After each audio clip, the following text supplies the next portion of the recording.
In Mark chapter 4, the storm is raging against the boat and the disciples. And Jesus stands and he rebukes the wind and the storm. And it becomes calm. He rebukes it like he would rebuke a person. And that's what he does next. He rebukes the disciples for their lack of faith. And so I just ponder this idea of rebuking the wind and rebuking the disciples and what that means and what can we draw from that. And is there more to it? Well, let's take a look at the whole story here. So they're out crossing the sea, and Jesus is asleep at the head of the boat, and the storm arises, and the disciples are panicking, and they finally get him to awake, and they say something very interesting. Aren't you concerned at all that we are perishing? And this is a really interesting line, and we'll make a connection with it later. And then he rises up and calms the storm. So the fact that Jesus addresses the disciples' lack of faith shows that this was more than just fear of the storm. It was their doubt and lack of trust in Jesus and his ability to calm the storm. And this is where things get really interesting, because many times water represents disorder or chaos. And we can see even from the very beginning that God brought order through the water. And so Jesus calming the storm shows that this is something only God can do.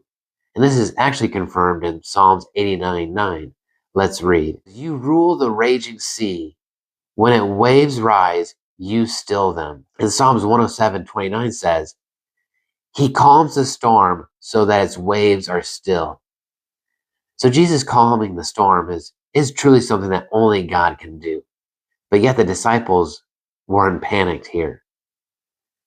But let's take this a little bit further and make a connection with the children of Israel. So God leads the children of Israel out of Egypt and brings them to the sea. And what do we hear from their response? Did you bring us out of Egypt so that we would die? It sounds eerily similar to the disciples having no concern that we're perishing. In the midst of the chaos, God, parts the waters and brings their safety. But the heart attitude is the same.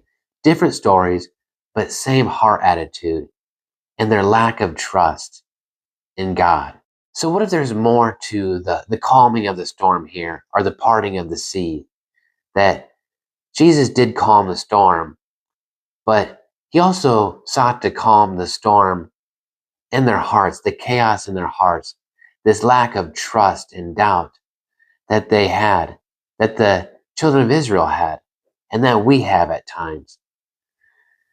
Let's take a look at another Psalm 65:7, that compares the storms of the water to the storms of life. You who still the noise of the seas, the noise of their waves, and the tumult of the people. And so we see here that it's God who calms the storms of the sea, but also the storms of our life, the storms in our heart. So God isn't just leading his people, he's forming trust in their hearts, and that's his ultimate desire. And so in the moments where everything feels like it's crashing in and the storms of life are crashing all around you, sometimes you think like the children of Israel or the disciples.